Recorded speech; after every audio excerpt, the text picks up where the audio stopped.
Hi guys, today we are going to run through how easy it is to remove the 4-in-1 bucket off this L series tractor.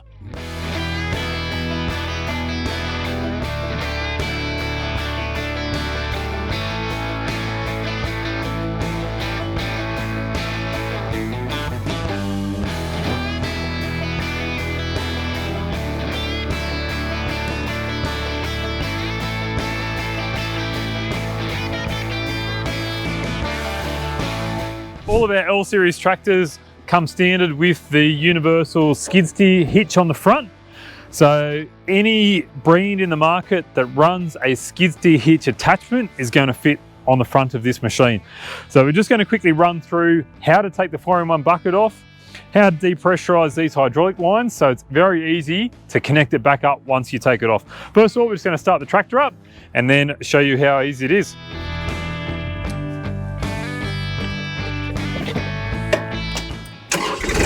So just going to lift the loader up a little bit, take some weight off, just so it's off the ground. So now we've lifted up a little bit, we just want to depressurize the 4-in-1 hydraulic line. So what we do, we just turn the key just to have power without starting the engine. And then we've just got your 2 buttons on the joystick, which are your 4-in-1. So you can hear it ticking a little bit. So that's just the solenoid just taking the pressure out of those hydraulic lines. Now we're ready to take it off. So we've got it up, you can see I've just got it off the ground with the bucket angled forward a little bit, just takes the weight off these levers and pins. So all we're doing is pulling these levers up. So you can see there's a pin which locks them in down here. Once we pull these levers up, it just lifts them up. So the bucket is now free. Now we've just got a quick couple of hoses here on the front for our 4-in-1. So just pulling the coupler back, releasing that hose off. Put it inside the bucket there.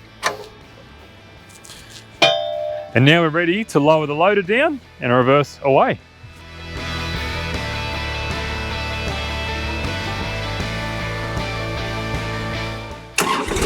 So with the bucket angled forward, we're just lowering the loader down. That's it. Take our park brake off and then away we are. Now, to connect it back up, it's just everything in reverse. So we'll angle the loader forward a little bit.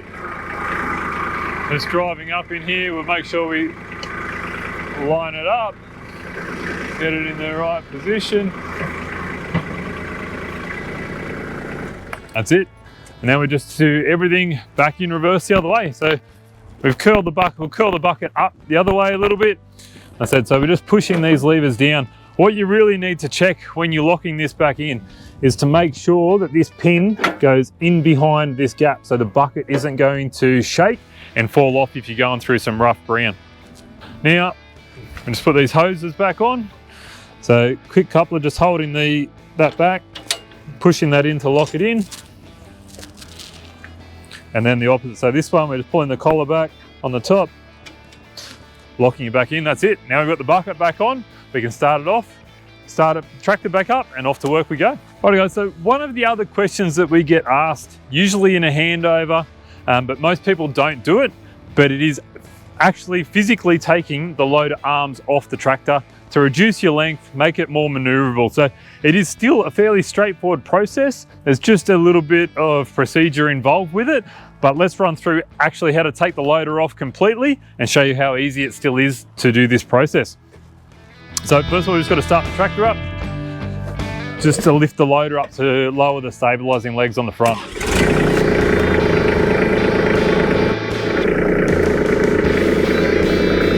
So we just lift our loader up. So just be a little bit mindful not to get under the loader at this point, guys, just in case it drops. So we're just standing on the side, lowering our stabilizing legs. So you can see we're just sliding it across just to lock the pin in there. Put our clip in, and then the same on the other side. So just pulling that clip out, pushing that in, locking that pin back in. Now we'll jump on the tractor and we'll show you how to get it off. So before I jump on, I just want to show you what we're trying to achieve by lowering the loader down. So we've got our stabilizing legs down, But we've got our pins here in the subframe. So there's one on this side and also one on the other side. So what we want to do is curl the bucket down and push the loader down, and that will release the weight on these pins to be able to remove them and then take the loader off. So we'll just start it up, drive it forward a little bit, and then we'll show you.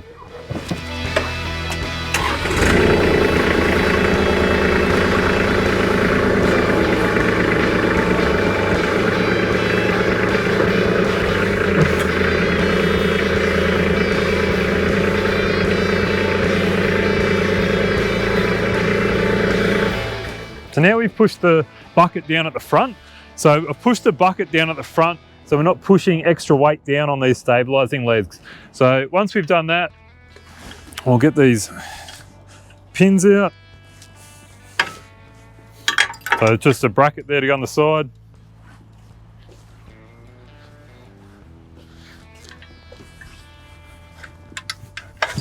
So they'll just sit down in there.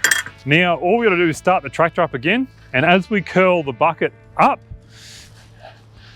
it'll lower down on the machine. So the idea is we start the tractor, curl the bucket up, these stabilizing legs will come down on the ground, and then the actual loader will lift off the cradle of the subframe that stays on the tractor.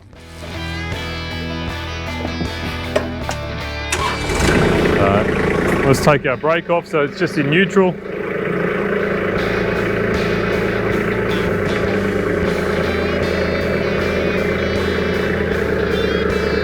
We just roll back a little bit. Park brake on. So now we've got it off, like the tractor has come back effectively. We want to make sure we release the hydraulic pressure out of the lines before we release them off the tractor. It's a very easy process. It's all with this mechanical joystick. So we just move the joystick round, it gets all that hydraulic pressure out of the loader, and then we can take all these hoses off. So again, just all with our quick coupler attachments. So just pulling the collar back, just giving them a little bit of a wriggle. We do have caps as well, so if you are leaving them off, you can just put the caps on the hoses so there's no dust getting in there. And they're all color coded too, guys. So if you're getting a Kubota loader, you can see when you're coming to connect it, you've got blue and blue, so you know exactly which hose to put them back onto when you come back to connect the loader again. So we'll just get this hose down here out of the road. You can just hang it up there. You just want it anywhere out of the road really. When you come back to connect it, there's just not going to get, you're just not going to squash those hoses.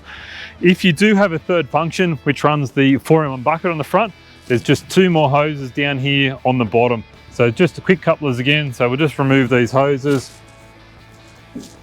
down the bottom.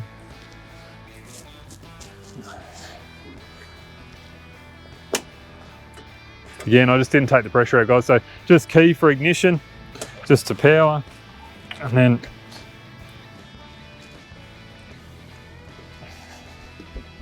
a little bit of wriggle, and then there those third functions. So now this loader is completely off the tractor already. We can just reverse it back and go and do some work with it.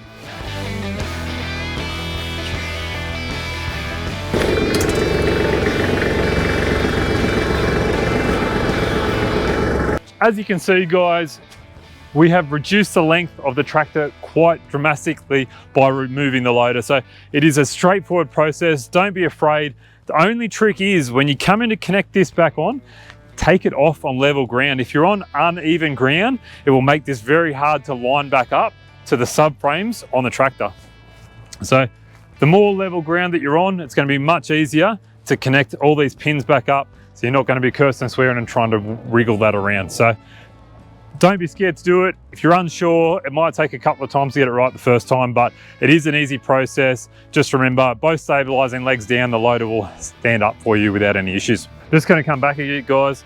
Just get our hydraulic lines on first, and then we can drive in and connect it back up.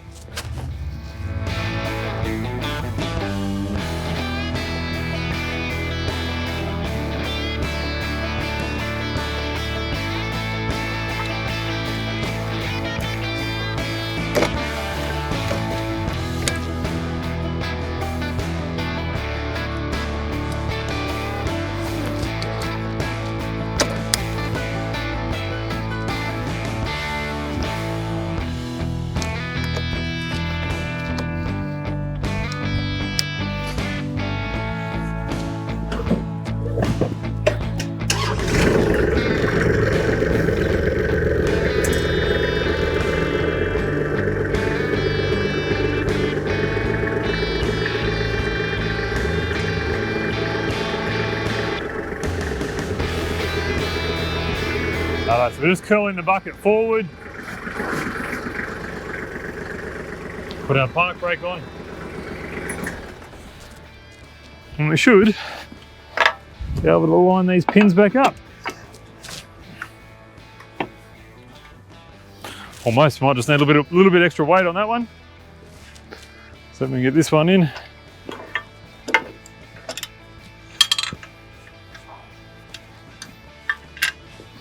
Beautiful.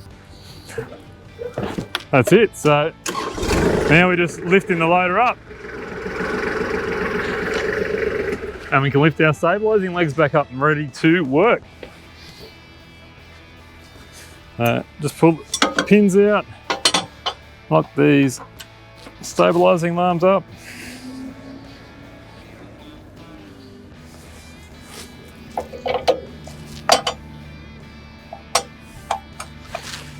Beautiful. And just lower this back down to the ground. And that's it, guys. So very simple. Just remember, as level as ground as possible will make this very easy for you. It is a fast process. Any issues, please reach out to us if you have any questions. It's the same process for most of the tractors in the Kubota lineup. There might just be a different hitch attachment. The loader process is going to be very, very much the same, depending on little BX 18 horsepower through to our bigger M7s up to 170 horsepower. So if you have any questions or you'd like to see anything else, please reach out, leave us a comment and we'll get in touch.